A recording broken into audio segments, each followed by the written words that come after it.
இன்னைக்கு நீங்கள் டிவியிலையோ அல்லது நியூஸ் பேப்பர்லையோ ஒரு நியூஸை வந்து முக்கியமாக பார்த்துருப்பீங்க. தலைப்புச் செய்தியை கூட அதான் எல்லாம் நிறையா நியூஸ் பேப்பரில் வந்திருக்கு. என்ன அப்படின்னா, மைக்ரோசாஃப்ட் நிறுவனத்தால் உலகமே வந்து ஸ்தம்பிச்சு போயிடுச்சு அப்படின்ற ஒரு நியூஸை வந்து வாசிச்சிருப்பீங்க. என்னடா இது மைக்ரோசாஃப்ட் வந்து நிறுவனத்தால் வந்து உலகம் எப்படி ஸ்தம்பிச்சு போகும்? நிறைய ஃப்ளைட்டில் ஓடலன்னு சொல்கிறாங்க. நிறைய ஃப்ளைட் வந்து அதோட டைமுக்கு போகலை, டிலே ஆகி டைம் அதிகமாகி நிறைய பேசஞ்சர்ஸ் வந்து பாதிக்கப்பட்டிருக்காங்க. அது மட்டும் இல்லை, ஐடி துறையில் இருந்து நிறைய நிறுவனங்கள், பேங்கு, அப்புறம் இன்னும் சில நிறுவனங்கள் கூட பாதிக்கப்பட்டிருக்கு அப்படின்னு சொல்கிறாங்களே. இதெல்லாம் என்ன அப்படின்றது நீங்கள் கேள்விப்பட்டீங்களா? சில பேர் கேள்விப்பட்டிருப்பீங்க, சில பேர் கேள்விப்படாமல் இருப்பீங்க. எங்கேயோ இருக்கிற ஒரு நிறுவனத்தால், அமெரிக்காவில் இயங்கிக்கிட்டு இருக்கிற மைக்ரோசாஃப்ட் அப்படின்ற ஒரு நிறுவனத்தால் நம்ம இங்கே இந்தியாவில் இருக்கிற கடைகோடியில் இருக்கிற ஒரு கிராமத்தில் இருக்கிறவங்க கூட பாதிக்கப்பட்டிருக்கான் அப்படின்னு சொன்னால் நம்புற மாரி இல்லை தானே? ஆனால் அதுதான் நிஜம்.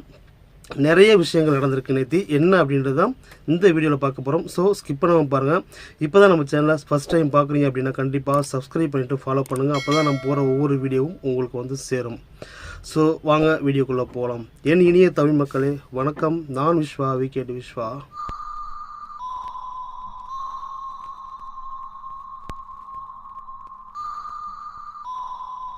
நேற்று 19 ஜூலை மாதம் வந்து நேற்று நடந்த விஷயத்தை தான் இப்போ சொல்கிறாங்க. ஏன்னா இந்த வீடியோ வந்து நான் நாளைக்கு கூட போஸ்ட் பண்ணலாம், இல்லை இன்றைக்கி கூட போஸ்ட் பண்ணலாம். எனக்கு டைம் இருக்கான்னு தெரியல, அதனால் டேட்டை சொல்லிடுறேன். 19ஆம் தேதி, ஏன் இப்போ வீடியோ எடுத்துகிட்டு இருக்க 20ஆம் தேதி கூட இன்னமும் வந்து அந்த மைக்ரோசாஃப்ட் நிறுவனத்தால் அந்த பிரச்சனையை தீர்க்க முடியல அப்படின்னு சொல்கிறாங்க.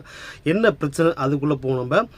என்ன பிரச்சனைனா, மைக்ரோசாஃப்ட் நிறுவனம் அப்படின்றது உங்களில் பல பேருக்கு தெரிஞ்சிருக்கும். மைக்ரோசாஃப்ட் நிறுவனத்தோட உருவாக்குனவர் யார்? ஓனர் அப்படின்னா பில்கேட்ஸ். உலகத்தின் முதல் பணக்காரர், அதாவது நம்பர் 1 பணக்காரர் அப்படின்னு சொல்லலாம் பில்கேட்ஸு. அவரோட நிறுவனம் தான் மைக்ரோசாஃப்ட். இவங்க வந்து மென்பொருள், அதாவது சாஃப்ட்வேர் தயாரிக்கிறத நம்பர் 1 கம்பெனியாக இருக்காங்க. உலகம் ஃபுல்லாக இவங்களோட கம்பெனி இருக்குது. அது மட்டும் இல்லை, ஹார்ட்வேர் பொருட்களும் தயாரிக்கிறாங்க. நிறையா கம்ப்யூட்டருக்கு தேவையான அனைத்துக்குமே வந்து அவர் வந்து ஒரு உரிமைதாரர் அப்படின்னு கூட சொல்லலாம், ஒரு ஓனர் அப்படின்னு கூட சொல்லலாம். ஏன்னா அவ்வளோ விஷயங்களை வந்து மைக்ரோசாஃப்ட் நிறுவனம் வந்து தயாரிச்சுட்டு இப்போ கூட சாட் ஜிபிடின்னு சொல்கிற ஒரு விஷயம் கூட மைக்ரோசாஃப்ட் உருவாக்குனது தான். அது நிறைய பேருக்கு தெரிஞ்சிருக்கும். சாட் ஜிபிடின்றது ஒரு ஏஐ ஆப். அது மூலயமா நம்ம என்ன வேணாலும் தெரிஞ்சுக்கலாம். ஸோ அந்த சாட் ஜிபிடியை உருவாக்குனது ஒருத்தர், ஆனால் அதை வாங்கிட்டாங்க மைக்ரோசாஃப்ட் நிறுவனம். ஃபண்டு நிறையா பண்ணியிருக்காங்க. ஸோ அந்த மாதிரியான ஒரு மிகப்பெரிய, உலகத்திலே ஒரு மிகப்பெரிய சாஃப்ட்வேர் நிறுவனம் வந்து நமக்கு தெரியும். விண்டோஸ் அப்படின்ற ஒரு விஷயம், சாஃப்ட்வேர் இல்லைன்னா நம்ம கம்ப்யூட்டரை இயக்கவே முடியாது. ஏன்னா உலகம் ஃபுல்லாகவே அந்த விண்டோஸ் நம்பி தான் இருக்காங்க. விண்டோஸ் 10, 11, 12 அப்படின்னு சொல்லிட்டு நிறைய விஷயம் இருக்குது, நிறையா இது இருக்குது, மென்பொருள் சாஃப்ட்வேர் இருக்குது. அதை யூஸ் பண்ணி தான் நம்ம வந்து கம்ப்யூட்டருக்குள்ளே போயிட்டு அதுக்கப்புறம் தான் கூகுளில் போய் சர்ச் பண்ணுறோமோ, யாஹூவில் போய் சர்ச் பண்ணுறோமோ, இல்லை தனிப்பட்ட முறையில் வெப்சைட்டு போய் சர்ச் பண்ணுறோமோ. ஆனால் மெயின் வந்து நம்ம உள்ளே நுழையிறதுக்கு ஒரு விண்டோ அதான் விண்டோன்னு பேர் வச்சுருக்காங்க பாருங்கள். ஒரு விண்டோஸ் தேவை அப்படின்னா அது சாஃப்ட்வேர், அதோட சாஃப்ட்வேர் வந்து மைக்ரோசாஃப்ட் உருவாக்குன சாஃப்ட்வேருக்குள்ளே தான் நம்ம போக முடியும்.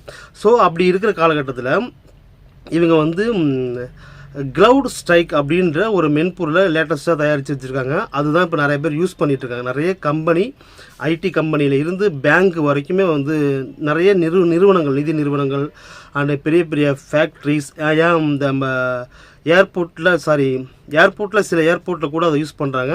ஃப்ளைட்டு முக்கியமாக டிக்கெட்லாம் புக் பண்ணுறோம்ல, அதில் கூட அவங்க அந்த மென்பொருள், அந்த சாஃப்ட்வேரை யூஸ் பண்ணி தான் பண்ணுறாங்க போல். ஸோ அதில் யாரோ ஒருத்தர் மைக்ரோசாஃப்ட் கம்பெனியில் வேலை செய்கிற, எங்கோ ஒரு கடைகோடியில் வேலை செய்கிற ஒருத்தர் அவரோட மடிக்கணியில், லேப்டாப்பில் செய்த சிறு தவறுனால இது நடந்திருக்கலாம் அப்படின்னு சொல்கிறாங்க. அப்டேட் பண்ணுறப்ப, அதாவது அந்த க்ளவுட் ஸ்ட்ரைக்குன்ற அந்த சாஃப்ட்வேரை அப்டேட் பண்ணுறப்ப ஏதோ சின்ன மிஸ்டேக் நடந்திருக்கு. ஸோ அது ஒரு சின்ன மிஸ்டேக் வந்து எல்லாரோட கம்ப்யூட்டர்லேயும் ஒரு ப்ளூ கலர் ஸ்க்ரீன் வந்துச்சு. சாரி, விண்டோஸ் ஓப்பன் ஆகாது அப்படின்ற தகவலை வந்து ஒரு ஸ்மைலோட, வருத்தத்தோட தெரிவிச்சுட்டு அப்படியே இருந்து போச்சு. எல்லோரும் ஓப்பன் பண்ணி பார்க்குறாங்க. 19ஆம் தேதி வந்து வேலைக்கு வந்தவங்க ஐடி கம்பெனியில், ஃப்ளைட்டு புக் பண்ண ஏர்போர்ட்டில், அந்த ஃப்ளைட்டு புக் பண்ண நிறுவனங்கள் இருக்குல்ல, இண்டிகோ, இந்த மாதிரியான ஜெட் ஏர்வேஸ், இந்த மாதிரி நிறுவனங்கள் இருக்குல்ல, எல்லாமே வந்து டிக்கெட் புக் பண்ணவங்களுக்கு பதில் சொல்ல முடியல, சரியான போர்டிங் டைம் பண்ண முடியல, போர்டிங் அந்த உள்ளே போகிறவங்க டைம் ஆகிடுச்சு ஆனால் போர்டிங் ஓப்பன் ஆகலை. இப்படி பல சிக்கல்கள் உலகம் ஃபுல்லாக இருக்கிற ஏர்போர்ட்டில் இந்தியாவில் மிக அதிகமான ஃப்ளைட்டுக்கு வந்து ஸ்தம்பிச்சு போயிடுச்சு அப்படின்றாங்க, போகலை அப்படின்றாங்க. நம்ம சென்னையில் மட்டுமே 24 ஃப்ளைட்டு, 28 ஃப்ளைட்டு போகலை அப்படின்றாங்க. அதுமாதிரி பார்த்தீங்கன்னா இந்தியா முழுக்கவே பல 100 ஃப்ளைட்டு வந்து அதோட டைமுக்கு போகாமல் டிலே ஆகி அப்புறம் வேறு வழி இல்லாமல் கையால் எழுதி கொடுத்துருக்காங்க பாஸ். அது ரொம்ப எவ்வளோ ஒரு விஷயம் பாருங்கள். அதாவது பழைய காலத்தில் மாதிரியும் நெட்டு ஒர்க் ஆகாமல் எதுவுமே ஒர்க் ஆகாமல் கையால் எழுதி அவங்களோட டிக்கெட்டை வாங்கி பார்த்து ஃபோனில் வச்சுருப்பாங்க, இல்லை டிக்கெட்டை பேப்பராக பிடிஎஃபோட வச்சுருப்பாங்க இல்லையா, அதெல்லாம் வாங்கி பார்த்து கையால் எழுதி ஃப்ளைட்டுக்குள்ளே அனுமதிச்சிருக்காங்க, போர்டிங் கொடுத்து அனுமதிச்சிருக்காங்க. அந்தமாரி கொடுமைகள் கூட நடந்திருக்கு.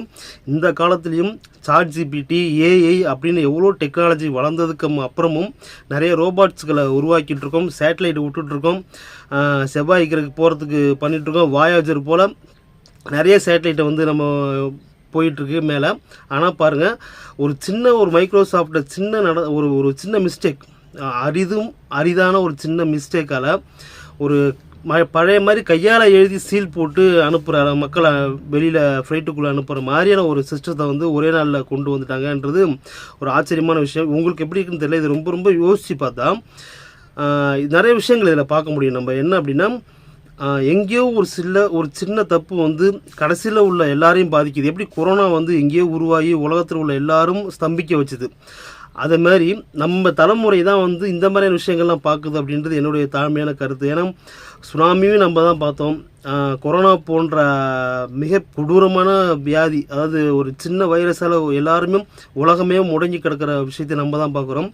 அதேமாரி இது வந்து ஒரு லாக்டவுன் மாதிரியே இது நிறைய பேர் என்ன நினைக்கிறாங்க அப்படின்னா, இந்த சாஃப்ட்வேர் வந்து யாரோ முடக்கிட்டு ஹைஜாக் பண்ணிட்டாங்களோ, இது உலகத்திலே மிகப்பெரிய ஹைஜாக்காக இருக்கலான்னு சொல்லிட்டு ஆரம்பத்தில் வந்து இந்தமாரி பிரச்சனை வந்தோன்னு சொல்லிட்டு இருந்தாங்க. ஆனால் மைக்ரோசாஃப்ட் நிறுவனம் வந்து அதை கண்டுபிடிச்சி, இல்லை இது ஒரு சின்ன மிஸ்டேக், எங்களோட மிஸ்டேக் தான் அப்படின்னு சொல்லிட்டாங்க. ஸோ அவங்க சொல்லலை அப்படின்னா இது மிகப்பெரிய ஹைஜாக்காக மாறி இருக்கும். உலகத்திலேயே சாஃப்ட்வேரை முடக்கின முதல் தலைமுறை நாம் ஆயிருப்போம் அப்படின்னு சொல்கிறாங்க.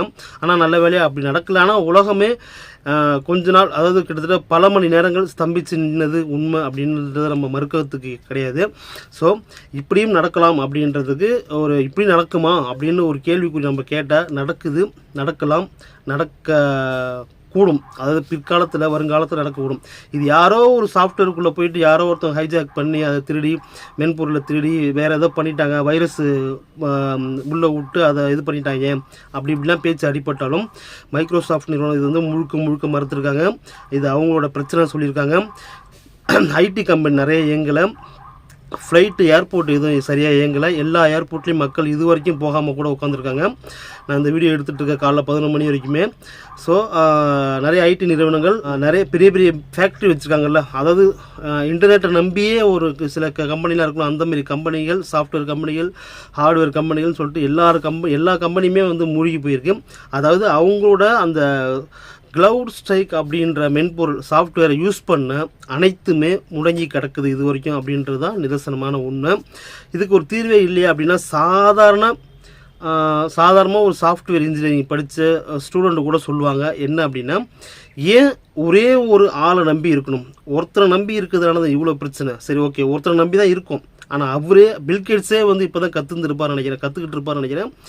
இன்னும் பல மென்பொருளை உருவாக்கி பல மாதிரி ஒவ்வொரு நிறுவனத்துக்கும் ஒவ்வொரு செக்டாருக்கும் ஒவ்வொரு சாஃப்ட்வேரை கொடுத்தா இந்த பிரச்சனை வந்து சரியாகும் அப்படின்றது எனக்குமே தோணுது.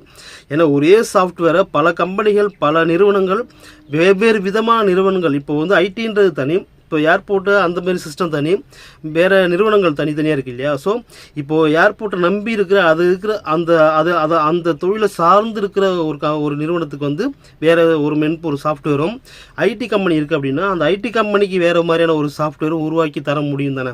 ஸோ அந்த மாதிரி பண்ணுனா ஏதாவது ஒரு சாஃப்ட்வேர் பிரச்சனை அப்படின்னா அந்த ஒரு தொழிலை மட்டும் பாதிக்கும், அந்த ஒரு நிறுவனங்களை மட்டும்தான் பாதிக்கும் முடியும், பொதுமக்களுக்கோ இல்லை மற்ற உள்ளவங்களுக்கோ வந்து பாதிக்காமல் இருக்கிறதுக்கான வாய்ப்புகள் எதையும் இதை தான் இப்போ எல்லோரும் பேசிக்கிட்டு இருக்காங்க. ஸோ இது பில்கேட்ஸ்க்கு புரியும் அப்படின்னு நினைக்கிறேன். இதை வச்சு வேறு யாராவது புதுசாக சாஃப்ட்வேர் உருவாக்கி விற்கிறதுக்கான வாய்ப்புகள் நிறைய இருக்குது. ஏன்னா சேஃப்டி எல்லாருக்கும் ரொம்ப முக்கியம். ஸோ அந்த சேஃப்டி தான் வந்து மைக்ரோசாஃப்ட் நிறுவனம் தராங்க. ஆன்டிவைரஸ்லேருந்து அவங்க எல்லாமே கொடுக்குறாங்க. அப்டேட் நம்மளே அப்டேட் பண்ணிக்கலாம், நம்ம உட்காந்த இடத்துல எல்லா வேலையும் பார்த்துக்கலாம். நம்ம தனியாக போய் சிடி வாங்கி இது வாங்கி போகணுன்னு அவசியமே கிடையாது. அவங்களே சாஃப்ட்வேர் வந்து அப்டேட் பண்ணுறதுக்கு அவங்களே தராங்க. நம்மளே பை பண்ணி அந்த சாஃப்ட்வேர் அப்டேட் பண்ணிக்கலாம். நம்மளோட அதுக்கான வேலைகள் நிறைய ஒவ்வொரு சாஃப்ட்வேர் மைக்ரோசாஃப்ட்டில் ஒவ்வொரு ஆளுமே வந்து பாதுகாப்புக்காக தான் வேலை பார்த்துட்டு இருக்காங்க. யாரும் நம்மளோட மென்பொருள் சாஃப்ட்வேருக்குள்ளே வந்து முடைக்கிடக்கூடாது, ஹைஜாக் பண்ணிடக்கூடாது அப்படின்ற ஒரு விஷயத்துக்காக பாதுகாப்புக்காக நிறைய பேர் வேலை பார்க்குறாங்க. ஆனால் அப்படி வேலை பார்த்தோமே அவங்க பண்ண ஒரு சிறு தவறினால இவ்வளோ பிரச்சனை நடந்திருக்குன்றதால ஸோ என்ன எப்போ வேணாலும் எது வேணாலும் நடக்கலாம், எங்கேயும் எப்போதும் அப்படின்ற மாதிரி எது வேணாலும் எப்போ வேணாலும் நடக்கலான்றதால கொஞ்சம் ஜாக்கிரதையாகவே இருக்கணும் அப்படின்னு சொல்லியிருக்காங்க. ஸோ இதை அடிப்படையாக வச்சு பார்த்திங்கன்னா நிறைய சாஃப்ட்வேர் கம்பெனிகள் வந்து புதுசாக சாஃப்ட்வேரை உருவாக்கி சந்தைக்கு அறிமுகப்படுத்தலாம் அப்படின்றது என்னுடைய தாழ்மையான கருத்து. ஸோ மைக்ரோசாஃப்ட் கம்பெனியை மட்டும் நம்பி இருக்காமல் வேறு கம்பெனி புது கம்பெனிகள் உருவாகிறதுக்கான வாய்ப்புகளுக்கான விடமாட்டாங்க. பில்கேட்ஸு அவர் தான் எல்லா உலகத்தையும் ஆட்டு வச்சிட்ருக்காரு. ஸோ எது நடக்குதுன்னு நம்ம வெயிட் பண்ணி பார்ப்போம். இந்த விஷயம் உங்களுக்கு தெரியல அப்படின்றதுக்காக தெரியப்படுத்துறதுக்காக இந்த வீடியோ எடுத்தால் உங்கள் ஃப்ரெண்ட்ஸுக்கு தெரியலனா தயவு செஞ்சு ஷேர் பண்ணுங்கள். நாட்டில் இப்படி நடக்குது, நமக்கு தெரியாது. ஆனால் எவ்வளோ ஃப்ளைட்டு போகலைன்றது நம்ம பார்க்கல, ஏன்னா நம்ம அந்த ஃபீல்டில் கிடையாது. நம்ம ஃப்ளைட் ஏறி நம்ம சாதாரண பாமர மக்கள், நமக்கு தெரியாது நாட்டில் என்ன நடந்தது. இவ்வளோ ஃப்ளைட்டு வந்து போகாமல் இருக்கா, இவ்வளோ பேர் பயணம் செய்யாமல் இருக்காங்களா, வெளியூர் போகாமல் இருக்காங்களா அப்படின்னு கையால் எழுதி கொடுத்து டிக்கெட் புக் பண்ணாங்களா அப்படின்றது நமக்கு வந்து ஒரு ஆச்சரியமான விஷயமா இருக்கும். ஸோ இதை தெரியாதவங்களுக்கு ஷேர் பண்ணுங்கள். இப்படியும் நடக்குது நாட்டில்ன்றது தெரிஞ்சுக்கோங்க. மீண்டும் இன்னொரு வீடியோவில் சந்திக்கிறேன். நான் விஸ்வா, விஸ்வா. பாய்.